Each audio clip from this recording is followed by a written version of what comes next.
This is a 2025 Nissan Qashqai, and today I'm going to show you how it is.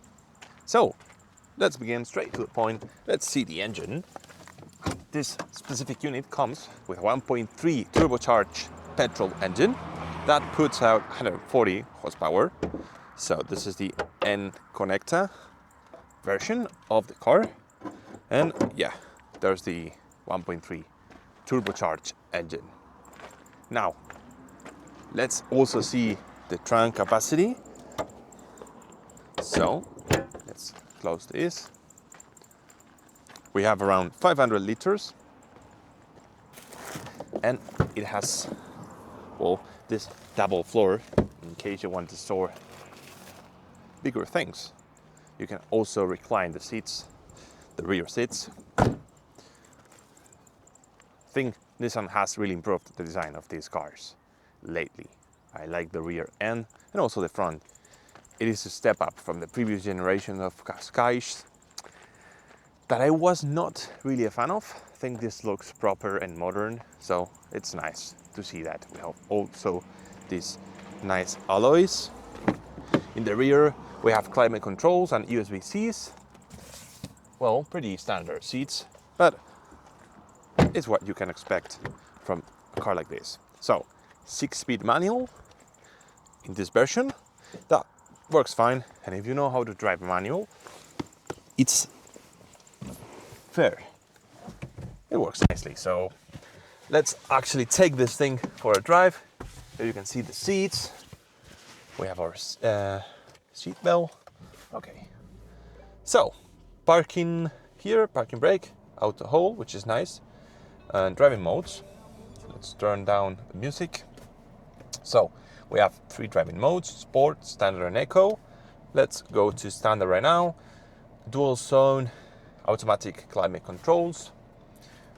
Here we have our window controls. We have adaptive cruise control and keep in line assistance. So in terms of tech, it's actually well equipped. Let's start moving now, right? And I can keep showing you the car while we move. Let's take it to the highway. Okay. Be careful here. All right. So as you can see, it has Apple CarPlay and Android Auto. I can also put my phone here and wireless charge it, which is nice as well. We have a few options here in the menu, which include the music, some settings, our navigator, which is also nice. As you can see, some nice options. In here, we also have Google Maps integrated with the car, so you don't really need to connect your phone if you want to just use Google Maps. I think it is a better navigator than the standard ones that usually come in cars, so it's nice to have. All right, and let's take it to the highway.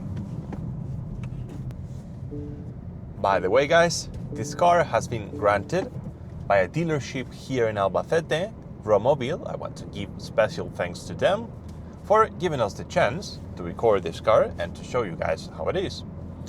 In case you're looking to buy a Nissan in the specific area of Spain, consider these guys because they are nice. Okay, so now we have set the adaptive cruise control. It says 50, it's quite slow, but it's the speed. So we can increase the speed here with this selector. And of course, if we want to deactivate this cruise control, it's quite easy. So let's actually do it right now. You know what? We don't have a car behind, so I think we can test the 0 to 100. It's slightly downhill, but let's test it anyways.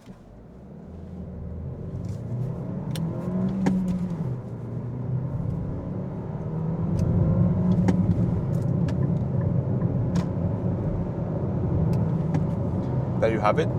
Now we can switch straight to 6 and let's test the adaptive cruise control. So we go here, here, and then you can see that it's 108 kilometers an hour. Let's go to 120. Oops. Okay, there it is. So the car is now doing its job. And also it should be steering by itself. Let's leave it. Okay, I think it is doing it, yeah. I'm not touching the steering wheel. Obviously, it will pop an alert if you don't hold the steering wheel. Pretty standard behavior, but hey, I think it does the job. So when it comes to the highway, I think that was pretty much it. You can see self-steering to keep you in lane, and the adaptive cruise control, which is doing it right now because it's reading the speed of the car in front of us.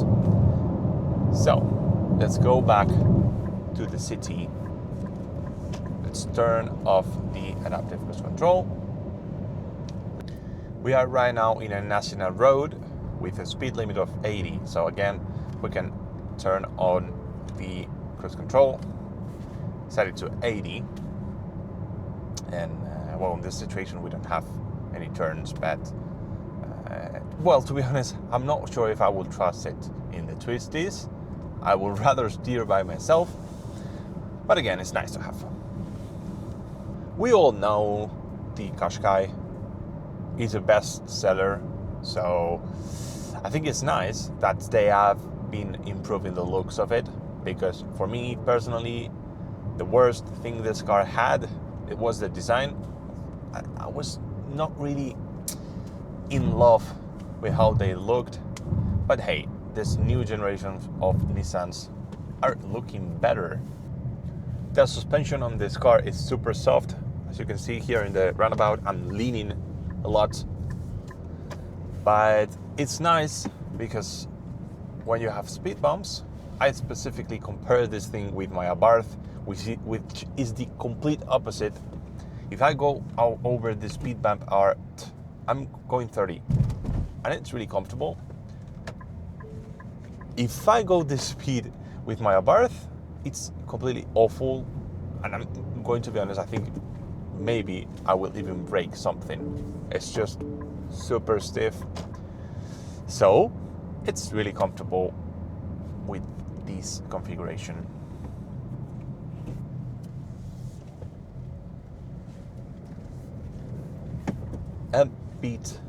A bit of city driving, and we park. We take a last look from the outside, and that would be it for this Nissan Qashqai. All right, so let's park this thing here. Let's go outside, turn off the car, bring my phone with me, and hey, this was the Nissan Qashqai. Again, thanks to Euromobile for giving us a chance to record this vehicle, and see you on the next one.